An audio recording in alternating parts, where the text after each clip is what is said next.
This video is sponsored by CuriosityStream. Head on over to curiositystream.com/polyphonic to start your free trial today. The album is to music what the novel is to prose, what the feature-length movie is to film. It's the definitive medium for this form of artistic expression, but it hasn't always been. The album as we know it is a recent invention. There's a lot of moments you can point to as the invention of the album, but few cases are as strong as Frank Sinatra's 1955 Ode to Loneliness, In the Wee Small Hours. That album carries with it an emotional depth and cohesion that was rarely seen in its day, and its release helped solidify many of the norms that would come to define the way we think of albums today. Let's take a closer look.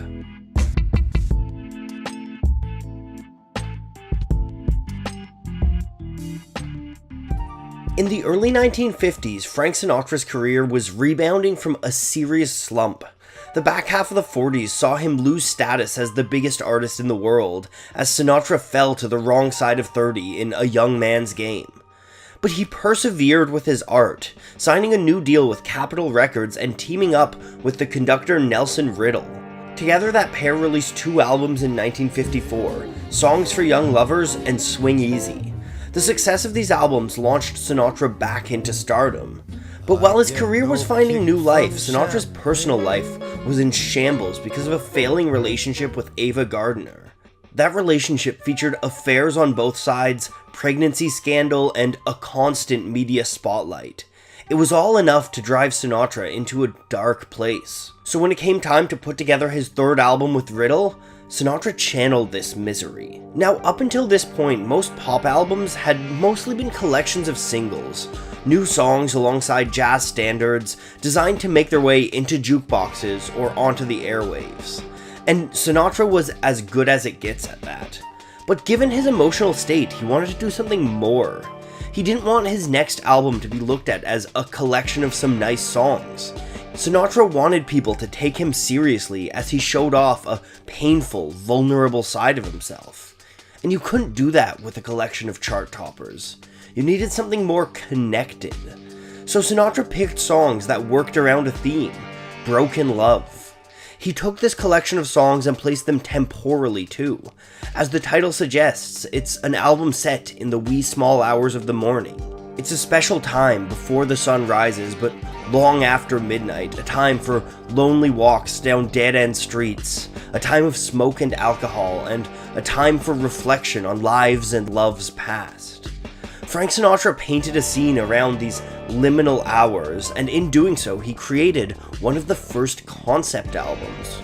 While the concept is simple, it's unavoidably present in every track. The first song was the only new song on the album, written by David Mann and Bob Hilliard. That duo wrote it during a late-night session, and it was such a perfect fit for what Sinatra wanted to do with his ninth album that it became the title track. In the wee small hours of the morning,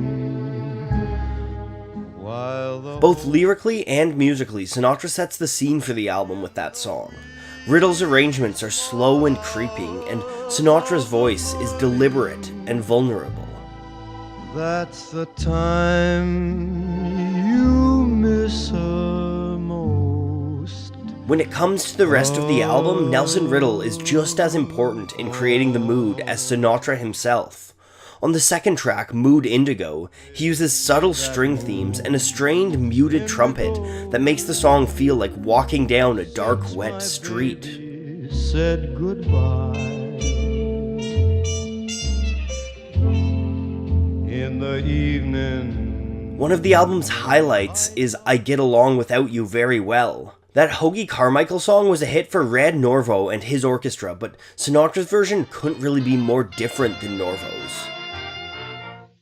I get along without you very well, of course I do, except when soft rains fall and drip from leaves, then I recall. It's important to realize Sinatra's persona when you listen to these songs. Most people saw him as a larger-than-life figure, filled with energy and swagger. But this This was a completely different side of Sinatra. It was a pained human side of a broken man. Listen to the way he sings in Can't We Be Friends? This isn't an immortal man singing. This is a broken man singing his heart out. Why should I care though she gave me the... Some reports even have Sinatra breaking down in tears after recording When Your Lover Has Gone. And that is a heartbreaking song, singing of the way the world loses color, loses meaning when you end a relationship. When your lover has gone.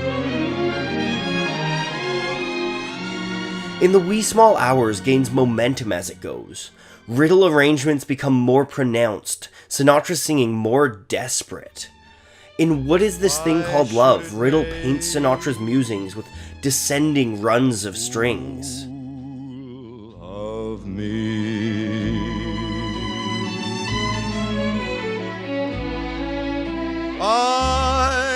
Just as the misery builds before the end of a relationship, so does the album. It's a perfect mimicry of a universal human emotion. But Sinatra didn't just stop at the music. When it came time to package and release In the Wee Small Hours, he wanted something that would match the emotion of the music. Most album artwork at this time was pretty simple. Take a picture of the artist, put a colored background, and put the title in big, bold letters. But In the Wee Small Hours is a painting, something that seems to be pulled from a film noir scene or a hard-boiled detective cover.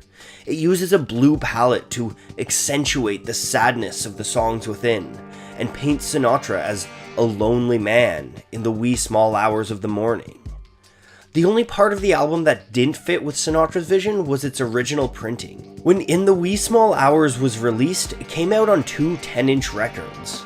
10 inches were the format for pop music and lighter music, but that's not how Sinatra wanted it to be released.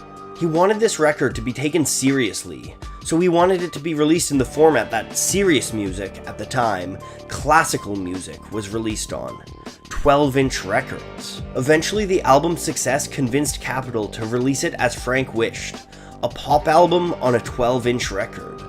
By releasing it like that, Sinatra started a trend that would take over, and soon enough the concept of releasing an album on anything other than 12-inch seemed odd. In form and function, Sinatra created the album as we know it. When you sit down and listen to In the Wee Small Hours, you're listening to an album that's unapologetically pop, but still carries weight to it. It's an artistic work where an icon lays himself bare so that you can experience his work in the way you watch a great film or read a great novel.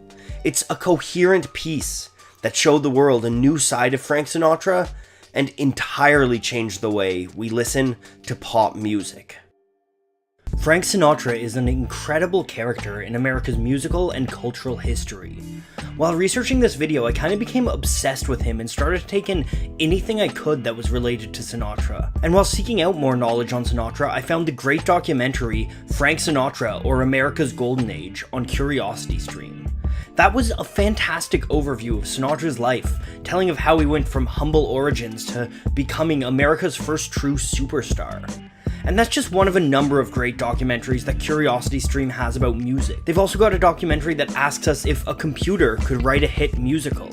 And of course, it's not just music. CuriosityStream offers 2,000 documentary titles on everything from physics to philosophy, from the past to the future. CuriosityStream is the first subscription streaming service dedicated to helping us on our lifelong quest to learn, explore, and understand. You can try it out for yourself at curiositystream.com/polyphonic. If you enter the coupon code Polyphonic, you'll get 30 days of membership for free, and you'll show them that I sent you. After the first month, CuriosityStream is just $2.99 a month. There's so much knowledge waiting for you, so please just go give it a shot, and remember to use the link in the description and the offer code Polyphonic to let them know that I sent you.